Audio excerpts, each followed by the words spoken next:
안녕하십니까.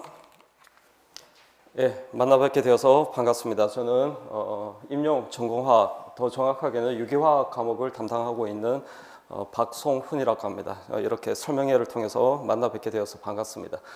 자, 앞으로 이제 1년 동안 힘든 수험 생활을 하셔야 되는데 각오는 다 되셨나요? 예, 각오를 단디 하셔야 됩니다. 이 시험이 만만한 시험이 아니죠. 다뤄야 될 양이 많습니다. 방대하고 그리고 경쟁률 또한 아주 치열한 그런 시험이라서 여러분들이 정말 철저한 계획을 세우시고 그리고 그 모든 에너지, 1년 동안 모든 에너지, 모든 열정, 모든 시간을 투자해서 이 시험 공부에 임하셔야 됩니다. 저는 이 설명을 통해서 여러분들한테 많은 좀 여러분한테 도움 되고자 하는 그런 정보를 드리고자 하는데 제가 강의 경력은 한 올해로 14년 차입니다. 14년 동안 강의를 하면서 제가 교재도 만들고 강의를 하면서 최우선 순위로 생각하는 것이 있습니다. 그것이 바로 고득점입니다. 그러니까 여러분들이 어떻게 하면 고득점을 얻을 수 있느냐, 이 고득점에 대해서 항상 고민을 하고 생각을 합니다. 그래서 원래 밑에 문구 보시면 원래 모토를 제가 이렇게 정했습니다. 이걸 실현하고자 모토를 정한 겁니다. 그러니까 완벽에 완벽을 다하는 강의, 그리고 완벽에 완벽을 다하는 컨텐츠를 여러분한테 제공을 하자. 그래서 여러분들이 고득점을 얻고 그리고 궁극적으로는 합격을 시키는데 이바지하고자 하는 것이 제 최우선 목표입니다. 그리고 또 여러분들이 수험생이기 때문에 항상 생각하셔야 되는 것이 최적화입니다.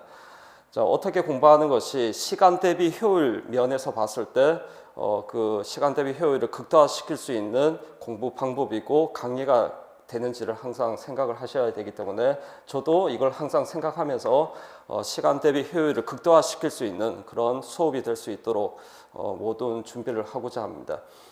그래서 이렇게 모토를 이렇게 정했습니다. 그럼 뒤에서 얘기해 드리겠지만 예를 들어서 저는 타고는 유기 수업을 보통 주 2회로 합니다. 주 2회로 하는데 저는 주 1회로 수업을 합니다. 그러니까 주 1회로 수업을 하지만 효과는 그보다 더 효과가 나타날 수 있는, 그래서 고득점을 얻을 수 있는 그런 강의가 될 수 있도록 제가 최적화된 교재를 가지고 최적화된 수업을 하고자 합니다. 그 얘기는 좀 뒤에서 드릴게요. 자, 어쨌든 이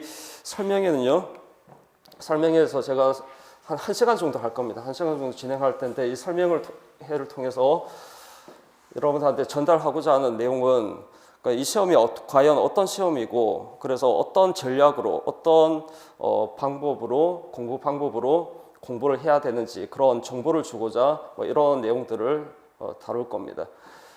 임용고시에 대한 소개, 그리고 평가 영역, 그리고 더 자세하게 들어가서 평가 내용 요소에 대한 설명, 그리고 최근 5년 동안 출제 경향 분석, 그리고 교재에 대한 소개, 커리어에 대한 소개, 이런 내용들을 설명드리고자 합니다. 자, 먼저 임용고시에 대해서 설명을 드리면 교육학, 과교론, 전공화학 이렇게 구분할 수 있고요. 배점은 여러분 아시다시피 교육학이 20점, 그리고 과교론이 정해진 건 아니지만 대략 한 24점 정도라고 생각하시면 됩니다. 그리고 나머지 56점이 물리 14점, 무기 14점, 분석 14점, 유기 14점 이렇게 됩니다. 그래서 이 과교론하고 전공화학을 합쳐서 이제 80점이죠, 배점이. 그래서 합해서 이제 교육학하고 합해서 이제 100점, 100점이 되는 겁니다. 합격 코스를 여러분들이 이제 궁금해 하실 텐데 합격 코스는 그 출제 연도에 따라서 이제 난이도가 쉬웠다가 어려웠다가 이렇게 들쑥날쑥하기 때문에 출제 연도에 따라서 그리고 지역별 편차도 있죠. 서울하고 경기권이 합격 컷이 타 지역보다 약간 높습니다. 그래서 그 지역별로 그리고 출제 연도별로 차이는 있지만 대략 합격 컷은 한 50에서 60이라고 생각하시면 됩니다. 그래서 여러분들은 목표를 잡으실 때 그러니까 최소한 60점 이상은 맞자라는 그런 목표를 세우시면 됩니다. 그러니까 좀 더 자세하게 들어가서 과교로는 한 목표 점수를 한 15점 이상의 목표를 세우시면 되고요. 실제 합격 컷 역시 한 15점 이상 정도, 15점 정도 됩니다. 그래서 15점 이상 그렇게 맞도록 준비를 하셔야 되고, 그리고 이제 전공화학인 물리, 무기, 분석, 유기 다 합해서 그 배점이 56점 정도 됩니다. 56점인데 대략 한 35점 이상, 목표 점수는 35점 이상 맞도록 그렇게 준비를 하시면 될 것 같습니다. 그러면 교육학까지 합해서 최소한 60점 이상이 나옵니다. 그래서 이렇게 목표는 이렇게 삼으시고요. 그리고 전략은 어떻게 세우시는 것이 좋으냐면, 전공화학만 제가 얘기를 드릴게요. 전공화학에서 전략은 이 네 과목을 다 잘할 수는 없습니다. 특히 이제 56점 만점을 맞는 것은 더더욱 불가능한 점수입니다. 그래서 제가 생각하기에는 공부 전략을 세우실 때 그러니까 자신 있는 과목, 공부를 해보시면 아시겠죠. 나는 이 공부를 해봤더니 이 과목이 자신 있다, 재밌다, 즐겁다, 그래서 성적이 잘 나올 것 같다라는 과목이 있으면 한두 과목 정도 그 과목을 전략 과목으로 삼으시면 됩니다. 네, 전략 과목으로 정하시고 그 과목은 꼭 고득점을 맞자 이렇게 전략을 세우시고요. 그리고 나머지 과목은 포기하시면 안 되고, 포기하면 이 시험에서 절대 합격할 수는 없습니다. 나머지 과목은 평균 이상 나오도록 그렇게 공부하자, 이런 전략을 세우시면 이 정도 이상의 점수는 확보할 수 있습니다. 예를 들어서 제 수업을 들었더니 이 유기 수업이 너무 재밌고 자신 있다 그러면 유기하고 뭐 다른 과목 하나 해서 두 과목을 전략 과목으로 세우시고요. 그리고 나는 공부를 해봤더니 물리 수학 베이스가 좀 약해서 물리나 분석이 좀 약하다. 물리나 분석은 정량적인 학문이기 때문에 그 수학 물리 베이스가 좀 있어야 됩니다. 그런데 그런 베이스가 약해서 시간 대비 좀 효율이 떨어진다라는 생각이 들어서 물리 분석은 평균 이상만 맞자 이렇게 전략을 세우시고 공부를 하셔도 된다는 겁니다.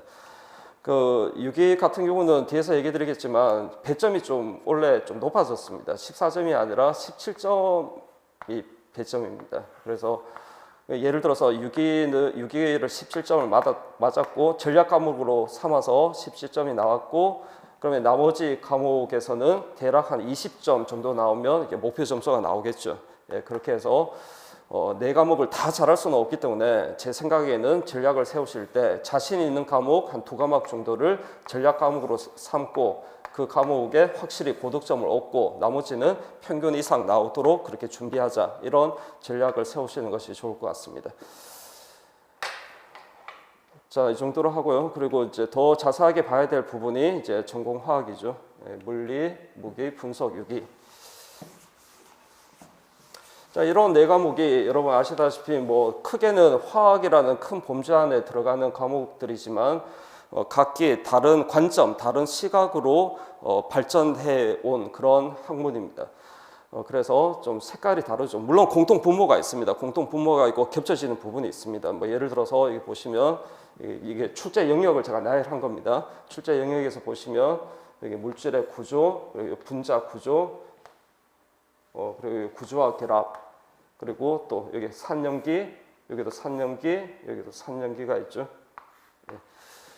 자, 그런데 뭐 제목은 비슷해 보이지만 실제 세부적으로 들어갔을 때는 내용이 아주 다릅니다. 그런데 공통 분모가 분명히 있다는 겁니다. 그런데 그 서로 바라보는 관점이 다르고 시각이 다르기 때문에 확실히 그 과목마다 특성이 다르고요, 색깔이 다릅니다. 특히 유기가 그렇죠. 유기가 확실히 특성이 다른 과목에 비해서 특성이 다르고 색깔이 다른 그런 과목입니다. 그래서 제가 색깔도 확연히 구분되는 색깔을 넣은 겁니다. 그러니까 어떻게 다르냐면 가장 큰 차이점이 다른 과목에도 없는 것이 바로 유기 반응입니다. 그러니까 반응을 다룬다는 것이 가장 큰 차이점입니다. 그러니까 반응을 다루기 때문에 생명 현상과 직결되는 그런 학문이라고 볼 수 있겠죠. 그리고 생명 현상과 직결되는 학문이기 때문에 생명 현상을 다루는 생물학과 연결성이 아주 높은 그런 과목입니다. 그래서 이제 유기라는 과목은 생물학과 화학을 연결시키는 가교 역할을 하는 그런 학문, 그런 과목이라고 볼 수 있습니다. 그래서 제가 맡은 과목이 이제 유기이기 때문에 제가 시간이 되면 이 다른 과목들, 물리, 모기, 분석 이런 과목들의 그러니까 출제 영역 내에 또 세부적인 그 출제 그 평가 요소가 있습니다. 그 세부적인 평가 요소들에 대해서 자세하게 제가 설명을 하고자 했는데 제가 앞에서 얘기 드린 것처럼 이 설명회를 제가 1시간을 잡았습니다. 그 1시간을 하려면 이런 다른 타 과목은 세부적인 출제 포인트들을 다 설명할 수가 없습니다. 그래서 뭐 이런 한번 읽어보십시오. 읽어보시고 이런 제목들이 출제 영역에 해당이 된다라고 생각을 하시면 되고 제가 맡은 과목이 유기화학이기 때문에 이 유기화학에서는 제가 자세하게 세부적인 출제 포인트, 출제 요소에 대해서 설명을 드리도록 하겠습니다. 그리고 그 출제 요소를 설명하기 전에 앞에서 얘기 드린 것처럼 그 네 과목이 서로 이제 공통 분모가 많습니다. 그래서 겹쳐지는 부분이 있다는 거죠. 물리 분석이 그렇고요. 이 부분이 겹쳐지는 부분이죠. 그리고 무기, 유기도 마찬가지입니다. 그리고 여러분 학부 1학년 때 배웠던 일반화학, 일반화학 같은 경우는 이 화학의 모든 영역을 세부적인 내용까지 다루는 것이 아니라 일반적인 수준에서 모든 영역을 다루는 화학이 일반화학입니다. 제가 맡은 과목이 유기화학이고 유기화학은 이 부분을 다루고자 하는 겁니다. 그러니까 유기화학에서 필요한 일반화학 개념들도 다룬다는 겁니다. 유기화학에서 필요한 일반화학 개념과 그리고 그 외의 유기화학 개념들 이런 개념들을 다루고 이런 영역에서 출제되는 그런 출제 포인트, 평가 요소들을 보겠습니다.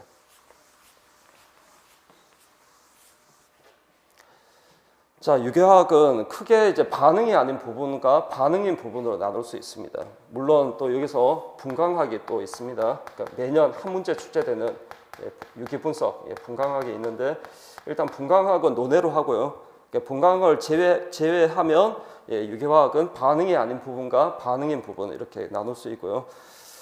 그 반응이 아닌 부분은 구조화 결합, 산염기, 입체화학 뭐 이런 내용들이고 그리고 유기 반응은 여러분 아시다시피 유기화학은 작용기 화학입니다. 그 작용기별로 챕터가 구성이 되어 있죠. 작용기가 같으면 유사한 반응성과 유사한 반응 형태를 나타내고요. 작용기가 다르면 다른 반응성과 다른 반응 형태를 가집니다.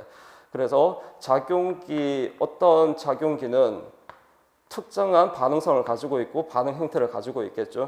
그런 반응에서 어떤 생성물이 주생성물로 합성이 되느냐 뭐 이런 내용들이 유기 반응에 관한 내용입니다. 그래서 이제 크게 유기 반응이 아닌 부분과 유기 반응인 부분을 나눌 수 있는데 우리 시험은 임용에서는 거의 100% 유기 분광학을 제외하고는 거의 대부분 유기 반응입니다. 그러니까 문항이 6문항이 출제되면 한 문제는 분광학이고 나머지 5문제는 유기 반응입니다. 그런데 왜 우리가 이 내용을 다루냐면 이 내용을 아셔야 유기 반응이 이해될 수 있기 때문에 그렇습니다. 그래서 이 반응이 아닌 부분이 공부하실 때 먼저 선행이 되어야 됩니다. 우리가 어떤 사람이 어떤 행동을 했을 때 뭐 흔히 생긴 대로 논다 뭐 이런 표현을 쓰는데요. 유기 반응이 딱 그렇습니다. 생긴 대로 반응을 합니다. 생긴 대로 반응을 한다라는 것은 작용기가 같더라도 어떤 구조를 갖느냐, 어떤 입체 구조를 갖느냐에 따라서 생성물이 달라질 수 있다는 겁니다. 그러면 그 생김새, 그 구조에 대해서 아셔야겠죠. 그 구조에 대해서 다루는 파트가 이런 반응이 아닌 파트입니다. 구조화 결합, 입체화학 이런 내용들이 생김새, 유기 화합물의 생김새에 대해서 다루는 파트다라고 생각하시면 됩니다. 그래서 이런 내용이 먼저 설명이 되어야 유기 반응을 제대로 이해할 수 있습니다. 물론 이런 내용들이 직접적으로 문제가 출제될 수도 있습니다. 올해도 2020학년도 문제 중에 산염기 반응이 반응 문제와 연계해서 같이 산염기 반응이 출제되었습니다. 산해색이 더 자세하게는 산해색이 비교하는 문제가 출제되었습니다. 그래서 직접적으로 출제되는 부분이기도 하지만 이 내용을 아셔야 반응을 이해할 수 있다는 겁니다. 그러니까 이 내용을 여러분들 반응이 많이 나온다고 해서 이 내용을 하지 않고 바로 여러분들 반응을 해버리면 반응을 암기할 수밖에 없습니다. 그리고 이 시험은 암기를 통해서는 절대 고득점을 얻을 수 없습니다. 암기를 통해서 풀 수 있는 문제가 풀 수 있는 문제가 단 한 문제도 없다라고 생각하시면 됩니다. 그래서 이해를 하셔야 되고 원리를 이해하셔야 되는데 그 원리를 이해하시려면 이 생김새에 대해서 아셔야 되는 겁니다. 그래서 이게 이제 지금 나열된 이 내용들은 출제 영역이고요. 각 출제 영역에서 세부적인 그 평가 요소들을 보겠습니다. 먼저 반응이 아닌 부분부터 보도록 할게요. 자, 먼저 구조와 결합에서 다루는 세부적인 평가 요소들입니다. 구조식의 이해. 먼저 구조식은 여러분 아시다시피 루이스 구조식이 있고 그 루이스 구조식을 간단하게 표현하는 축소 구조식과 골격 구조식이 있습니다. 그리고 우리가 입체 구조를 표현할 때 그 입체 구조를 표현하는 방법도 여러 가지 방법이 있죠. 피셔트 용도가 있고 유먼트 용도가 있습니다. 그리고 점선 쐐기성 구조도 있고요. 그래서 구조식을 여러분 나타낼 수 있어야 되고 그 구조식을 보고 그 구조식의 입체 구조를 이해할 수 있어야 됩니다. 그래서 사실 1번하고 2번이 7번하고 연결되는 내용입니다. 그래서 구조식을 이해해야 되고 특히 입체 구조, 어떤 3차원적인 입체 구조를 가지고 있느냐를 이해하셔야 되고 그리고 그런 입체 구조 및 형태에 따른 안정도 비교하는 것이 유기화학에서는 아주 중요합니다. 자, 왜냐하면 모든 유기 반응은 반응을 포함한 모든 유기 화학 과정은 불안정한 쪽에서 더 안정해지는 쪽으로 평행이 치우칩니다. 그러면 누가 안정하고 누가 불안정한지를 판단하셔야겠죠. 그걸 판단하는 내용들이 판단을 하시려면 이 구조를 아셔야 되는 겁니다. 자, 그리고 아주 중요한 이론이죠. 공명이론. 공명이론이 왜 중요하냐면 지금 방금 앞에서 제가 안정도를 비교하는 것이 중요하다고 했는데 어떤 화합물의 안정도를 우리가 설명을 할 때 가장 많이 사용하는 이론이 공명이론입니다. 공명이론으로 화합물의 안정도를 판단합니다. 그래서 이 공명 구조를 그릴 수 있느냐, 그 다음 중 공명구조 관계가 아닌 것은 무엇이냐, 그런 식으로 문제가 나올 수도 있지만 이 공명구조가 중요한 이유는 안정도를 판단할 수 있기 때문에 안정도와 관련된 이론이기 때문에 중요하다라고 생각하시면 됩니다. 자, 그리고 또 중요한 이론이 혼성 오비탈 이론이고 혼성 오비탈은 일반 화학에서도 다루는 내용이죠. sp, sp2, sp3 물론 sp3d2도 있고 sp3d도 있지만 그런 d 오비탈은 유기화학에서 다루지 않습니다. 그래서 sp, sp2, sp3 이런 혼성 오비탈을 아셔야 되고 이런 혼성 오비탈에 따른 결합 길이 그리고 결합의 세기를 예측할 수 있어야 됩니다. 그리고 유기 반응이 대부분 극성 반응입니다. 크게 극성 반응과 라디칼 반응으로 나눌 수 있는데요. 대부분 유기 반응은 거의 90% 이상이 극성 반응입니다. 극성 반응은 전자가 풍부한 화학종과 전자가 부족한 화학종이 만났을 때 일어나는 반응이죠. 전자가 풍부한 화학종을 A라고 하고 전자가 부족한 화학종을 B라고 했을 때 전자가 풍부한 화학종은 부분적인 마이너스를 띠고 있거나 또는 마이너스 차지를 띠고 있는 이런 화학종입니다. 그리고 전자가 부족한 화학종은 부분적인 플러스 또는 플러스 형식 전하를 띠고 있는 화학종이죠. 그러면 이런 전자가 풍부한 화학종과 전자가 부족한 화학종이 만나면 전자가 풍부한 화학종이 부족한 화학종에게 전자쌍을 주는 겁니다. 자, 이렇게 전자쌍을 제공하면서 새로운 결합이 형성이 되는 겁니다. 자, 이런 반응들을 포함하고 있는 반응들이 다 극성 반응입니다. 그래서 이런 극성 반응을 이해하기 위해서는 이 극성을 나타내는 물리적 상수값으로 나타내는 척도가 쌍극자 모멘트이기 때문에 이 쌍극자 모멘트의 크기 및 방향을 예측할 수 있어야 되죠. 그래서 이런 내용이 구조화 결합 파트에서 중요한 내용이 될 수밖에 없는 겁니다. 그리고 또 유기화합물은 다양한 작용기를 갖는 화합물인데 그 작용기에 따른 물성, 여기서 말하는 물성은 주로 유기화학에서는 끓는 점, 보일링 포인트, 끓는 점과 멜팅 포인트, 녹는 점이죠. 그래서 끓는 점과 녹는 점 비교하는 문제가 주로 나옵니다. 거기다가 플러스 용해도. 그래서 이런 작용기 화합물들의 성질에 관한 그런 내용이 또 중요한 하나의 출제 포인트입니다. 그리고 두 번째 영역은 산염기고요. 산염기 파트에서 출제되는 내용은 산염기 세기 비교, 어떤 HA라는 산이 있고 그리고 HB라는 산이 있다고 하겠습니다. 그러면 어떤 산이 더 강한 산이냐를 따질 때 강한 산일수록 H+를 제공하는 능력이 큽니다. H+를 제공하는 능력이 크면 클수록 강한 산이기 때문에 H 플러스가 떨어졌을 때 만들어지는 이 짝연기 음전하가 누가 더 안정한지 이 짝연기의 안정도를 비교하셔야 됩니다. 만약에 H 플러스가 떨어졌을 때 이 짝연기가 더 안정하고 이쪽이 불안정하다. 그러면 더 안정한 쪽이 H 플러스가 더 잘 떨어지겠죠. 더 잘 제공한다는 겁니다. 염기에게. 그래서 더 H 플러스가 떨어졌을 때 더 안정하면 안정할수록 더 강한 산이 되는 겁니다. 강한 산이고 이쪽이 약한 산이 되는 겁니다. 그래서 어떤 산이 더 강한 산이고 약한 산이지 산염기 세 개를 비교하는 문제가 하나의 산염기 파트에서 중요한 포인트고요. 그리고 평행을 예측 어떤 산염기 반응이 주어져 있을 때 그 평행을 예측하는 내용도 중요한 내용입니다. 그러니까 모든 반응이 그렇습니다. 모든 반응을 포함한 화학 과정이 더 불안정한 쪽에서 더 안정한 쪽으로 평행이 치우친다라고 했죠. 이것을 강약으로 표현하면 불안정하다는 것을 강으로 표현할 수 있고 약하다는 것을 약으로 표현할 수 있습니다. 그러니까 산염기 반응도 마찬가지입니다. 산염기 반응도 강한 쪽에서 약한 쪽으로 평행이 치우치기 때문에 우리가 수업 시간에 강산 강염기에서 약산 약염기 쪽으로 평행이 치우친다라는 그런 내용들을 자세하게 배울 겁니다.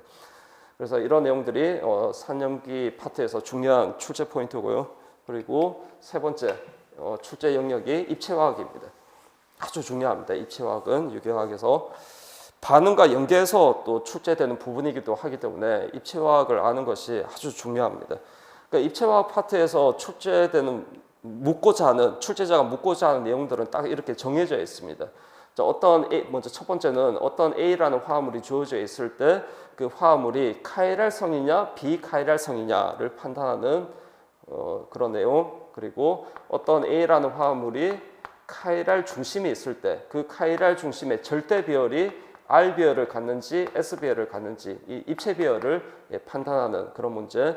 그리고 어떤 화합물 두 화합물이 주어져 있을 때 관계를 묻습니다. 어떤 관계냐?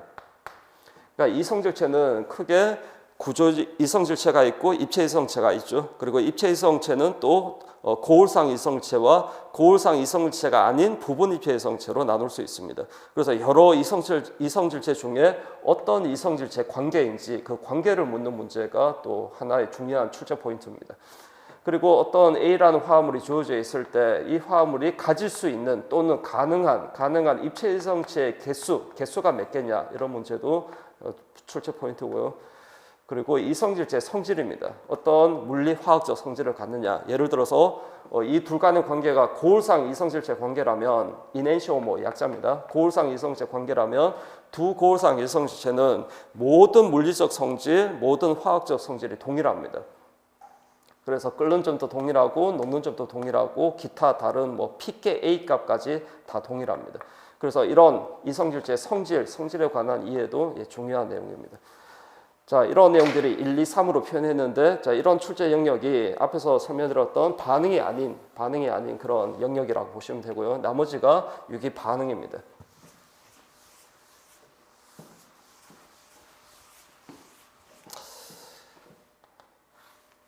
자, 유기화합물은 다양한 작용기를 갖는 화합물이기 때문에 작용기를 임용유기에서 출제되는 작용기가 이런 작용기죠.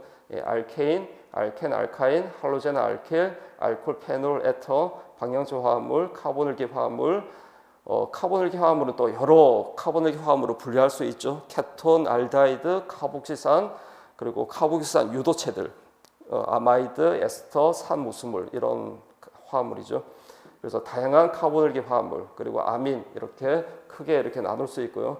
시험에서는 임용에서는 이런 작용기의 구조와 성질, 결합에 관한 문제가 출제될 수도 있고 반응에 관한 문제가 출제될 수도 있는데 구조와 성질, 결합에 관한 문제는 앞에 페이지에서 제가 1번, 2번, 3번 해서 설명드렸죠. 자세하게 출제 포인트를 설명드렸고요. 지금 반응에 관해서 얘기를 하고자 하는 겁니다. 자, 먼저 알켄 같은 경우는 일반적인 반응 형태가 취한 반응입니다. 더 자세하게는 라디칼 취한 반응이죠. 그러니까 일반적인 조건에서는 반응이 일어나지 않지만 여러분 아시다시피 가열 조건이나 비데너지 조건이나 또는 라디칼 개시제를 사용하는 그런 조건에서 라디칼 취한 반응이라는 반응이 일어납니다. 그러니까 수소가 할로겐 원자로 취한되는 반응이었죠.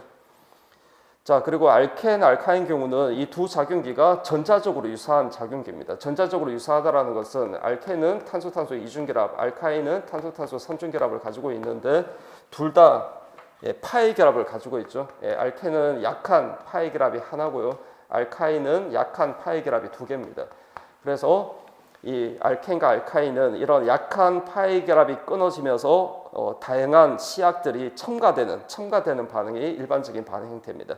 그리고 반응 시약이 일반적으로 친전자성을 띠는 친전자성 시약이기 때문에 더 자세하게는 이 첨가 반응을 앞에 친전자성을 붙여서 친전자성 첨가 반응이다 이렇게 부르는 반응이죠.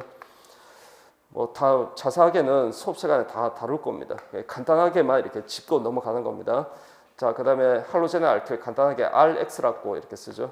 할로제는 알켈의 일반적인 반응 형태는 여기 X가 좋은 이탈기입니다.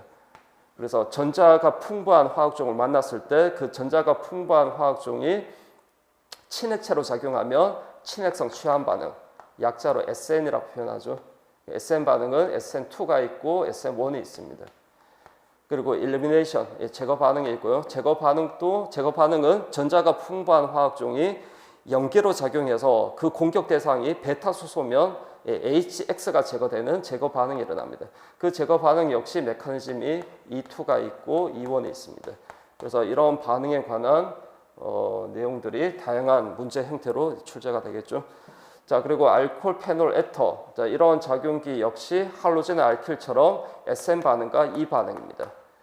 그리고 첨가 반응이 일어나는데 첨가 반응은 이런 알코올과 페놀, 에터의 반응이 아니라 첨가 반응을 통해서 이런 작용기 화합물이 합성이 될 수 있습니다. 카보닉 화합물로부터.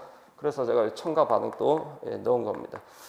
자, 그리고 방향조 화합물, 아로마틱 컴파운드라고 해서 약자로 AR이라고 쓰죠. 방향조 화합물의 일반적인 반응 형태는 알켄, 알카인처럼 파이 결합을 가지고 있지만 첨가 반응이 일반적인 조건에서는 일어나지 않습니다. 그 이유는 첨가 반응이 일어나게 되면 안정한 방향 촉성이 깨어집니다. 그래서 일반적인 반응 형태는 여러분 아시다시피 취한 반응이죠. 그 취한 반응이 반응 시약이 친전자체면 친전자체와 반응하는 취한 반응이면 친전자성을 붙이고 만약에 친액체와 반응하는 그런 반응이면 앞에 친액성을 붙입니다. 그래서 친전자성 취한 반응은 약자로 EAS라고 불리는 반응이고 친액성 취한 반응은 SNAR이라고 불리는 반응이죠. 그래서 이런 반응들이 방향조 화합물의 반응입니다. 그리고 카보닐기 화합물의 반응은 뭐 첨가 반응, 취한 반응, 축합 반응 다양한 반응 형태가 있는데요. 첨가 반응은 또 크게 친액성 첨가 반응이 있고 그리고 알파, 베타 불포화 화합물에 대한 1, 2 첨가 반응과 1, 4 첨가 반응 그런 첨가 반응이 있죠. 그리고 취한 반응은 친액성 아실 취한 반응이 있고 그리고 알파 위치의 수소가 다른 원자 단으로 바뀌는 알파 취한 반응이라고 불리는 취한 반응이 있습니다. 그리고 축합 반응도 중요한 축합 반응이 알돌 축합 반응 그리고 클라이젠 축합 반응이라고 불리는 그런 축합 반응들이 있습니다. 그리고 아민 역시 뭐 다양한 첨가 반응, 취한 반응, 제거 반응 이런 반응을 일으키는 작용기입니다. 그래서 반응의 형태 또는 반응의 종류에 대해서 간단하게 설명을 드렸고요. 자, 이런 각 작용기의 반응들이 다양한 문제 형태로 출제가 되는 겁니다.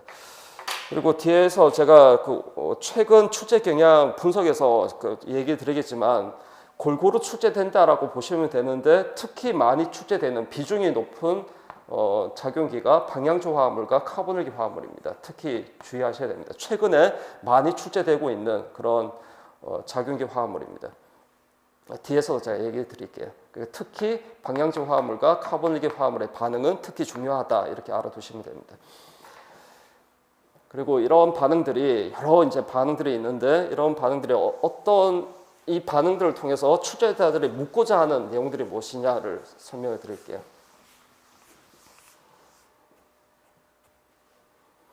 자, 어떤 반응식이 주어져 있을 때 주생성분이 무엇이냐라는 문제로 출제될 수도 있고요. 반응 시약이 무엇이냐라는 문제로 출제될 수도 있고 출발 물질이 무엇이냐라는 문제 그리고 반응 메커니즘이 무엇이냐 그리고 제가 입체화학이 중요하다고 했죠. 입체화학이 반응과 연계되어서 그 주어진 반응에서 어떤 입체 비열을 갖는 생성물이 주생성물이 되느냐, 또는 생성물이 광학 활성이 있느냐, 광학 활성이 없느냐, 뭐 이런 내용들이 입체화학 특징을 반응에서 입체화학 특징을 묻는 문제입니다. 그리고 이제 뭐 다단계 반응에서 합성을 계획하는 그런 문제로 출제될 수도 있습니다. 이거 한 예를 한번 실제 예를 들어볼까요? 앞에 저 문제 2020학년도 문제입니다. 그 저번 달에 치러진 문제인데 여기서 반응 하나를 예를 들어볼까요? 이 반응을 예를 들어볼게요.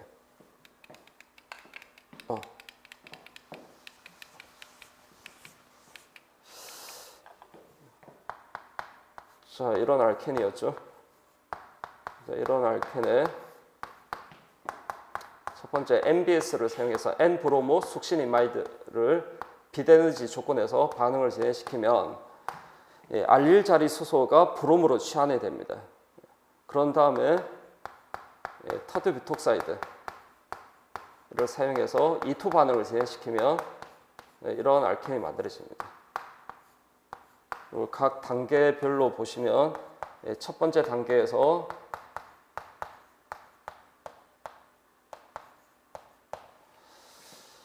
자, 이게 알릴 자리고 알릴 자리에 있는 수소가 브롬으로 취환이 됩니다. 브롬으로 취환되고, 자, 그 다음에 자, 이런 작용기에 터트 뷰톡사이드, 벌키 베이스라고 불리는 터트 뷰톡사이드를 사용하게 되면 E2 반응이 일어납니다. E2 반응이 일어나서 이렇게 베타 수소가 염기에 의해서 공격을 받아서 HX가 제거되는 이런 E2 반응이 일어나서 이렇게 알켄이 만들어지는 겁니다. 그래서 반응은 같은 반응인데 이 반응에서 출발 물질과 반응 조건이 주어져 있을 때 주생성물이 무엇이냐라는 문제로 출제될 수도 있고, 그리고 출발 물질과 생성물, 주생성물이 주어져 있을 때 반응 시약이 이렇게 블랭크 되어 있습니다. 블랭크 되어 있고, 이런 주생성물을 얻고자 할 때 어떤 시약을 사용해야 되느냐, 시약을 묻는 문제로 출제될 수 있다는 겁니다. 그리고 반응 조건과 생성물이 주어져 있을 때 역합성법으로 가서 출발 물질이 무엇이냐, 이 출발 물질의 구조를 묻는 문제로 출제될 수도 있고, 그리고 어떤 메커니즘을 통해서 얘가 만들어지느냐, 그 반응 메커니즘을 묻는 문제로 출제될 수도 있습니다. 같은 반응인데 다양하게 출제될 수 있다는 겁니다. 그리고 반응에서 이제 입체화 내용과 연계해서 출제될 수가 있는데, 이 화합물 같은 경우는 분자 내에 대칭면이 있는 화합물이기 때문에 비카이랄 화합물입니다. 어카이랄 화합물이고, 따라서 광학 활성이 없습니다. 광학 비활성을 나타냅니다.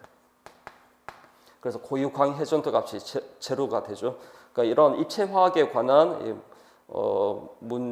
문제로 출제될 수도 있다. 그리고 마지막으로 다단계 반응에서 합성 계획은 이런 겁니다. 그러니까 한 단계 반응이 아니라 여러 단계로 일어나는 반응입니다. A가 출발 물질 A가 여러 단계를 거쳐서 D라는 주생성물을 얻고자 합니다.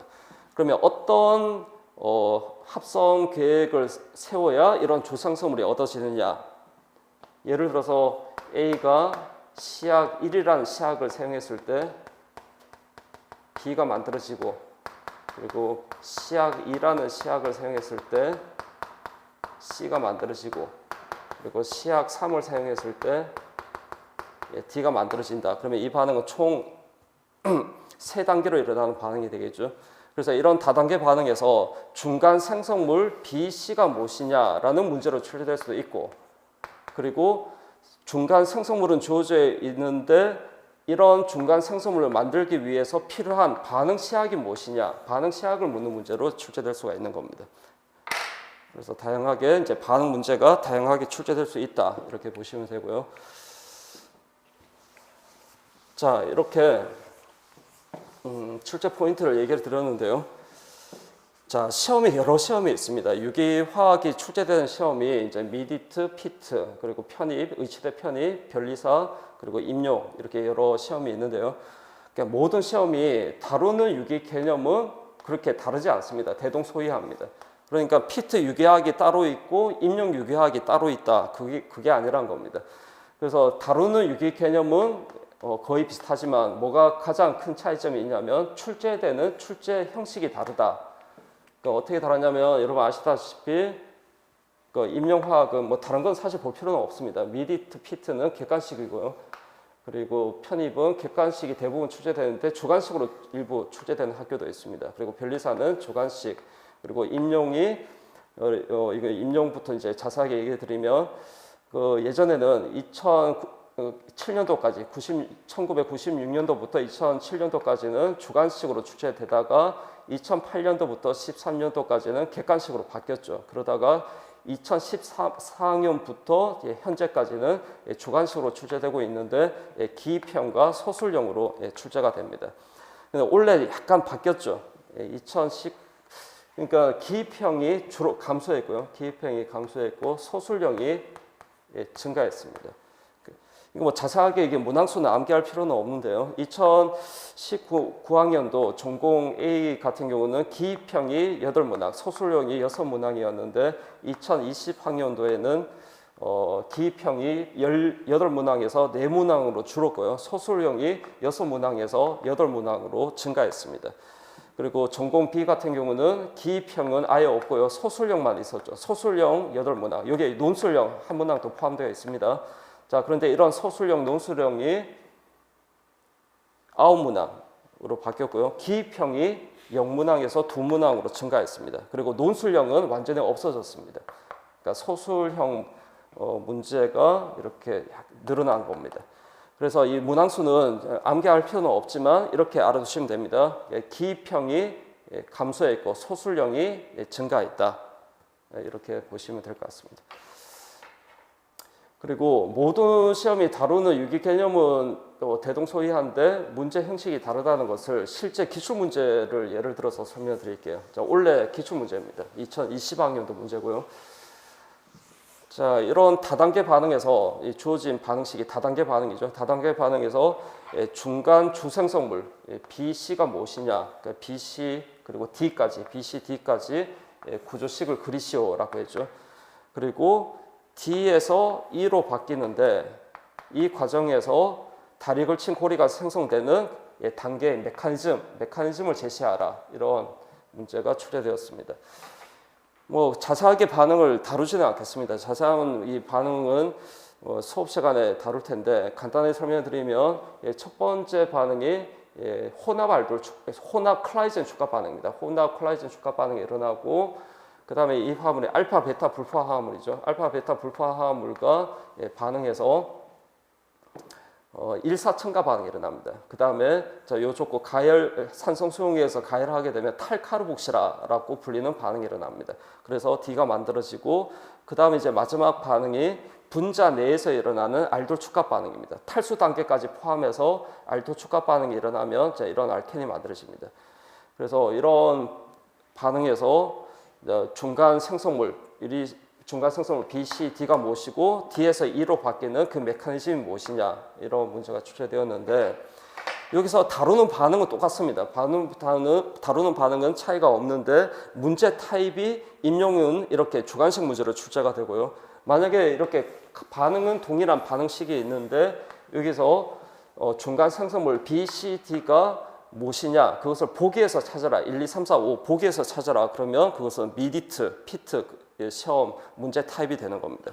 그래서 제가 얘기하고자 하는 것은 다루는 내용은 그렇게 다르지 않다는 겁니다. 그런데 임용은 그 주관식 문제이기 때문에 특히 소술형 문제가 많기 때문에 여러분들이 객관식 문제를 푸는 것보다 소술형 문제를 많이 풀어보셔야 됩니다. 그리고 소술형 문제를 잘 푸시려면 암기가 아니라 그 원리를 정확하게 이해를 하셔야겠죠. 그렇게 보시면 되고 이런 문제가 비슷한 문제가 2020학년도에 2문제나 출제되었습니다. 그리고 배점도 다 높죠. 4점짜리 문제로 이렇게 2문제나 출제되었습니다. 이 반응을 제가 앞에서 간단하게 설명드렸죠. 근데 반응이 이렇게만 나오는 것이 아니라 다단계 반응으로 나온 겁니다. 이런 자세한 내용들은 기출문제 풀이에서 다 자세하게 설명하고 분석할 겁니다. 그래서 이 정도 설명하고 넘어갈게요. 자, 그리고 이제 최근 5년 유기 출제 경향을 또 이제 간단하게 제가 분석을 할 텐데 2020학년도부터 볼까요? 이게 2번하고 3번 이제 관련된 반응들이 앞에서 설명드렸던 이 반응하고 이 반응입니다. 그 반응들이 콜라이젠, 혼합 콜라이젠 축합 반응, 알파 베타 불포화 카본일기 화합물의 첨가 반응, 탈카르 옥시라 반응, 분자 내의 알돌 축합 반응, 그리고 알릴 자리 브로미나 반응, 그리고 E2 제거 반응, 그리고 디엘셀더 반응, 가우존 분해 반응, 그리고 뭐 에스터의 가수 분해, 염기성 가수 분해 반응에서 메커니즘, 뭐 이런 반응들에 관한 문제가 출제되었고요. 그러니까 제가 앞에서 얘기드린 것처럼 뭐 자세하게 하나하나 다 나열하는 거는 약간 뜬구름 잡는 얘기처럼 들릴 수 있기 때문에 자세하게 뭐 반응을 설명하는 거는 큰 의미가 없는 것 같고요. 제가 앞에서 얘기드린 것처럼 임용에서 유기화학은 거의 대부분 유기 반응입니다. 유기 반응에 관한 문제가 출제되고, 그리고 분광학이 매년 한 문제가 이렇게 출제가 됩니다. 그리고 전체 배점이 2017학년도가 앞에서 얘기 드린 것처럼 배점이 좀 늘어났습니다. 전체 17점이고요. 그리고 나머지 2016학년도부터 19학년도까지는 꾸준히 14점, 14점이었습니다. 그래서 배점이 좀 늘어났다 이렇게 생각하시면 되고, 그리고 특히 이제 비중이 높은 반응이 제가 표시를 할게요. 자, 2번, 그리고 친액사 아실 취한 반응, 그리고 클라이젠, 여기도 클라이젠인데 여기도 클라이젠이 있죠. 그리고 디크만 고리아 반응, 탈카르 옥시라 반응, 뭐 이런 반응들이 카본일기 화합물의 반응들입니다. 여기도 카본일기 화합물 있죠. 그리고 제가 이렇게 동그라미로 표시한 반응들이 다 카본일기를 갖는 화합물들의 반응입니다. CO 이중계라, 카본일기라고 부르죠. 그래서 출제 비중이 높습니다. 여기도 있네. 그리고 또 출제 비중이 높은 반응이 방향적 화합물의 반응입니다. 방향적 화합물 제가 세모할게요. EAS 반응. 그 다음에 또 여기도 EAS 반응이 있죠. 그리고 아릴 다이아존륨의 짝지연 반응 역시 방향적 화합물의 반응입니다. 그리고 여기도 있네. EAS 반응, 여기도 EAS 반응. 그러니까 2018학년도에는 EAS 반응, 방향적 화합물의 반응이 두 문제나 출제가 된 겁니다. 총 배점이 엄청 높죠. 8점입니다. 그래서 제가 세모로 표시한 반응이 아로마틱, 방향적 화합물의 반응이다. 그래서 제가 앞에서 설명드린 것처럼 카본일기 화합물과 방향적 화합물의 반응이 특히 비중이 높은 중요한 최근 출제 경향을 봤을 때 중요한 그런 작용기다 이렇게 알아두시고요. 그래서 수업 들으실 때 이런 작용기는 특히 여러분들이 잘 꼼꼼하게 잘 정리를 하셔야겠죠. 그리고 최근 또 출제 경향을 하나를 또 보면 전에는 이렇게 막 출제되지 않다가 최근에 2019학년도부터 계속 출제되고 있는 반응이 디엘스-엘더 반응입니다. 4+2 사이클 어디션이라고 불리는 디엘스-엘더 반응이 최근에 출제되고 있다. 그래서 이런 디엘스-엘더 반응도 최근에 계속 출제되고 있기 때문에 잘 보셔야 되는 반응입니다. 자, 이 정도로 할게요. 이 정도로 출제 경향 분석은 최근 출제 경향 분석 이 정도로 하고, 자세한 문항에 대한 자세한 풀이와 분석은 기출문제 풀이 과정에서 제가 자세하게 해드리겠습니다. 그래서 이 정도로 아시면 될 것 같고요. 자, 그 다음에 이제 교재에 대한 설명을 드릴게요. 자, 먼저 학부 과정에서 보는 대학 교재들을 좀 소개를 드리겠습니다. 그 유기화학이란 과목은 다른 전공 과목에 비해서 실제로 활용도가 높은 과목이라서 시중에 번역된 교재가 엄청 많습니다. 제가 알기로는 한 150권 이상 되는 걸로 알고 있습니다. 그 중에 대학에서 많이 보는 교재들 몇 권만 제가 나열해 볼게요. 맥머리 교재가 있고요. 그리고 스미스 교재, 그리고 서울대에서 보는 볼라트 교재, 브라운 교재 뭐 등등해서 여러 교재가 있습니다. 솔로몬, 브라운, 볼라트 뭐 이렇게 여러 교재가 있는데 각 교재들이 다 좋습니다. 다 좋은데 약간씩 특성이 다르고요. 장단점을 가지고 있습니다.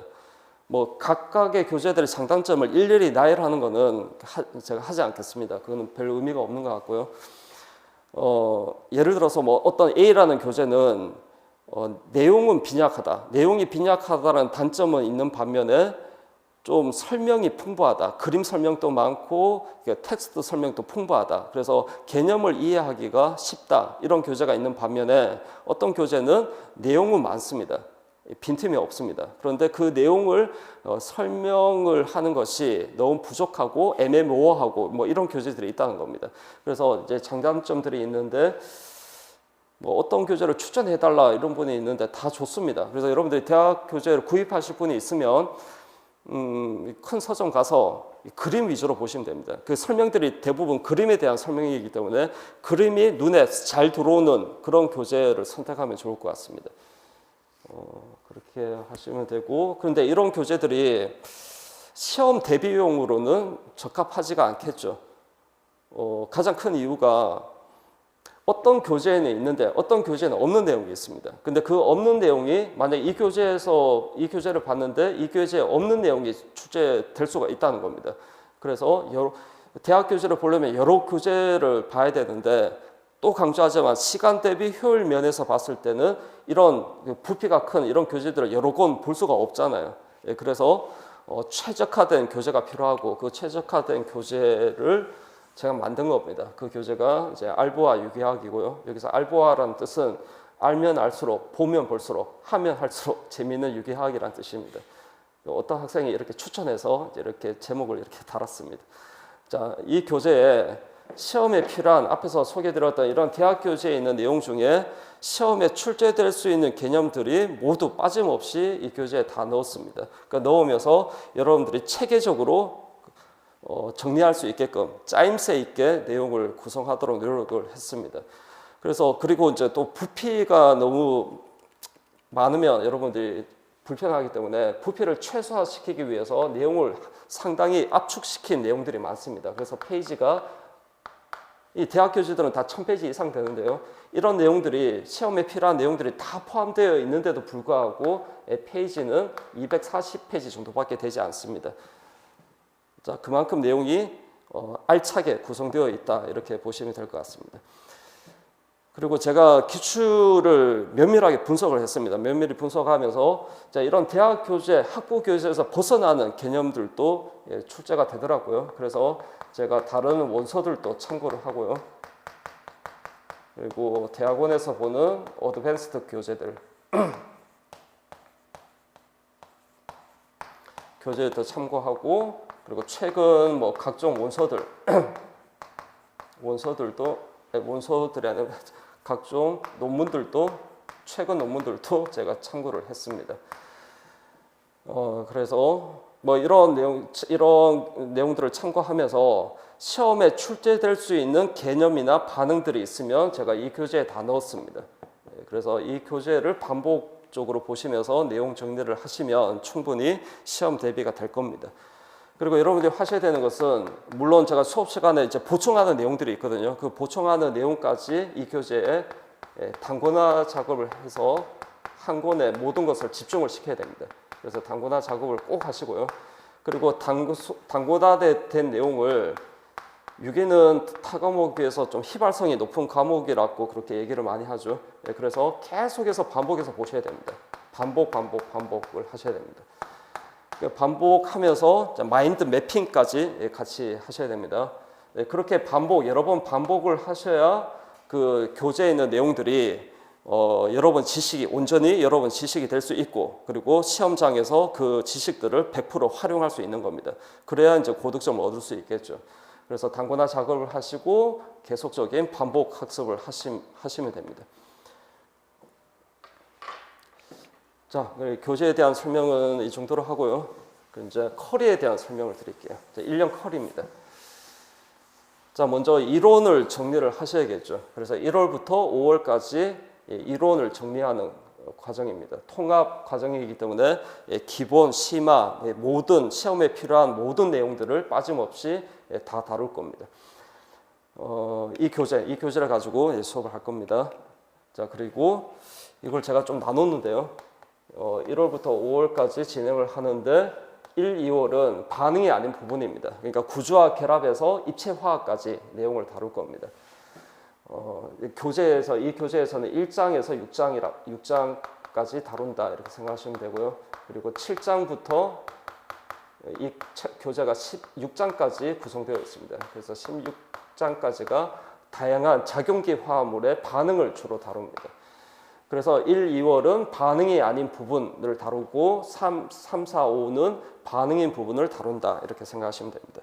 그리고 앞에서 얘기 드린 것처럼 제 수업은 주 2회 수업이 아니라 주 1회 수업입니다. 그래서 시간이 많이 뺏긴다라고 타 과목 때문에 시간이 많이 뺏긴다라고 생각되는 분이 있으면 더더욱 좋은 수업이 될 수 있겠죠. 자, 그러다 이제 이론이 끝나고 나서 이제 매년 한 문제가 출제되는 분광학을 다룰 텐데, 박쌤의 분광학 교재를 가지고, 분광학은 그렇게 최근 출제 경향을 봤을 때 그렇게 어렵게 출제되지 않기 때문에 한 달이면 충분할 것 같습니다. 그래서 시험에 필요한 모든 내용들을 이 한 달에 다루고요. 그리고 자, 여기도 SDL 테스트가 있고 여기도 SDL 테스트가 있는데, SDL 테스트는 셀프 디렉티드 러닝, 그러니까 우리말로 자기 주도 학습이죠. 자기 주도 학습 테스트입니다. 쉽게 얘기해서 과제물입니다. 그래서 진도에 맞게 과제물을 드릴 겁니다. 여기서 과제물은 앞에서 설명드렸던 이런 대학 교재 뒤에 다 연습 문제가 있고요. 그 연습 문제들 중에 시험에 출제될 가능성이 있는 그런 개념과 반응들을 제가 다양하게 문제화해서 이렇게 문제로 나눠 드릴 겁니다. 그럼 여러분들이 그 진도에 맞게 꼭 풀어보시면 됩니다. 그렇게 해서 이제 분광학까지 해서 시험에 필요한 모든 이론들을 다 다루고요. 그리고 나서 이제 기출 풀이를 할 겁니다. 7월, 8월 2달 동안 할 거고요. 기출 문제집을 가지고 진행을 할 겁니다. 그리고 기출이 뭐 풀어보시면 아시겠지만 중요한 개념, 중요한 반응들은 약간씩 변형이 되어서 출제되는 경향이 있습니다. 그래서 변형될 수 있는 그런 문항까지 다 함께 풀이를 할 겁니다. 그리고 기출은 여러분 푼다라는 그런 생각으로 하시면 안 되고요. 분석을 하셔야 됩니다.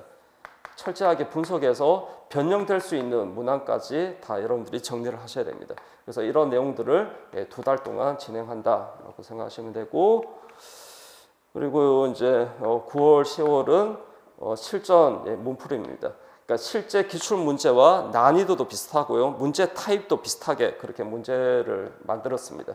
그래서 그런 실제 문제와 비슷한 그런 다양한 문제를 풀어보는, 이때는 여러분들이 문제를 푼다라는 생각으로 풀어보셔야 됩니다. 그래서 배웠던 모든 내용들을 실제 문제에 이제 적용하는 그런 훈련, 적용해서 시험이 요구하는 응용 능력과 추론 능력들을 배양하는 그런 훈련을 할 겁니다. 그렇게 해서 끝낼 겁니다. 그러니까 네 과정이 필수 과정이고 모두 다 주 1회로 진행을 할 겁니다. 필수 과정이고 꼭 들으셔야 되는 과정입니다. 그리고 이거는 선택인데요. 여기 보시면 1단계, 2단계, 3단계, 4단계, 5단계 이렇게 되어 있죠.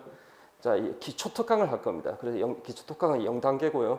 기초 특강은 유기화합물의 명령법을 진행을 할 겁니다. 명령법은 임용에서 직접적으로 출제되는 그런 내용은 아니지만, 명령법은 기본적으로 유기화학을 하는 학생이라면 기본적으로 아셔야 되는 내용입니다.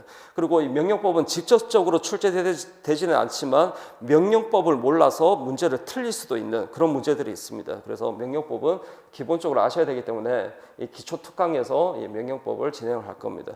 제가 오늘 이제 설명회 촬영하고 나서 이제 기초 특강을 할 겁니다. 그래서 옷이 똑같을 겁니다.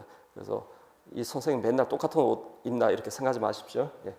그리고 이 명령법은 12월 중순쯤에 무료 강의로 오픈이 될 겁니다. 그리고 여러분들이 홈페이지 들어와서 들으시면 됩니다. 꼭 들으십시오. 근데 나는 명령법은 자신이 있다 이런 분은 굳이 들을 필요는 없지만, 나는 명령법을 했는데 까먹었다, 그래서 한 번에 이렇게 정리하고 싶다 이런 분이 있으면 이 특강을 들으시면 됩니다. 그리고 얘는 선택이고 나머지는 필수입니다. 필수적으로 고득점을 얻기 위해서 필수적으로 들으셔야 되는 과정입니다. 자, 이렇게 해서 이제 커리까지 설명을 드렸고, 시험에서 고득점을 얻기 위해서 필요한 모든 컨텐츠, 모든 강의를 제가 제공을 해드릴 겁니다. 비유하자면 최고의 밥상을 제공을 할 겁니다. 그리고 최고 밥상을 제공을 하고 떠먹여도 드립니다. 강의를 통해서 떠먹여 드립니다. 근데 그것을 소화하고 그 내용들을, 그 지식들을 온전히 자기 것으로 만드는 것은, 그것은 제 몫이 아니라 여러분 몫입니다. 여러분들이 철저히 복습을 하면서 그 내용 정리를 하셔야 됩니다. 자, 이제 마지막으로 이제 제가 드리고 싶은 그런 말이 있습니다. 3가지로 정리를 했고요. 그러니까 임용은 단순한 암기력을 테스트하는 시험이 아니라고 했죠. 출제하는 교수들이 뭔가 단순한 그 암기력을 테스트를 하고자 문제를 출제하는 것이 아니라 심도 깊고 폭넓은 그런 추론 능력, 그리고 응용 능력, 화학적 추론 능력과 응용 능력을 평가하고자 이 시험을 보는 거기 때문에 여러분들이 반드시 원리 이해를 하셔야 됩니다. 그러니까 물론 암기는 하셔야 됩니다. 암기는 하셔야 되는데 단순한 암기가 아니라 원리 이해를 바탕으로 한 암기를 하셔야 좋은 성적을 얻을 수 있다. 꼭 기억을 하셔야 되는 겁니다. 그리고 두 번째는 유기화학에는 왕도가 없습니다. 그래서 요행을 바라지 마십시오. 자, 앞으로 제가 수업을 하면서 계속 강조를 하겠지만 유기화학이란 과목은 손으로 익히는 학문입니다. 손으로 익히는 학문이기 때문에 많이 써봐야 됩니다. 많이 입체 구조를 생각하면서 직접 그리는 연습을 많이 하셔야 됩니다. 많이 그려보셔야 되고 문제를 풀고 이론 공부를 할 때 많이 생각하고 많이 고민을 하셔야 됩니다. 왕도란 것이 없습니다. 그래서 많이 문제를 풀고 많이 쓰고 많이 고민하고 이런 시간에 비례해서 성적이 오르는 과목이 유기화학이다, 이렇게 생각을 하셔야 됩니다. 그리고 제가 또 강조하는 것이 마지막으로 마음 자세를 제가 되게 중요하게 생각하는데요. 어떤 마음 자세를 가지고 이 공부에 임하느냐가 엄청 중요합니다. 어떤 마음 자세를 가지고 있느냐에 따라서 실제 결과가 달라질 수 있다는 겁니다. 그래서 이런 마음 자세를 가지고 1년 동안 여러분들이 공부하셔야 되는데 열심히 노력해야겠죠. 근데 열심히 노력하려면 열정이 있어야 됩니다. 열정과 의욕이 있어야 됩니다. 이 열정과 의욕이 있어야 이것이 에너지가 되어서 노력으로 나타나는 겁니다.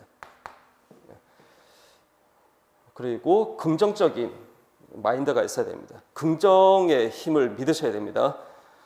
하면 된다라는 생각으로 공부를 하셔야 됩니다. 하면 될까라는 그런 부정적인 생각을 가지지 마시고 하면 무조건 된다라는 생각으로 공부를 하셔야 됩니다. 똑같은 1년이라는 시간을 두고 똑같은 시간을 할애해서 공부하는 두 학생이 있습니다. 그런데 하나는 나는 하면 된다라는 자신감을 가지고 하는 학생이 있고, 다른 학생은 나는 하면 될까?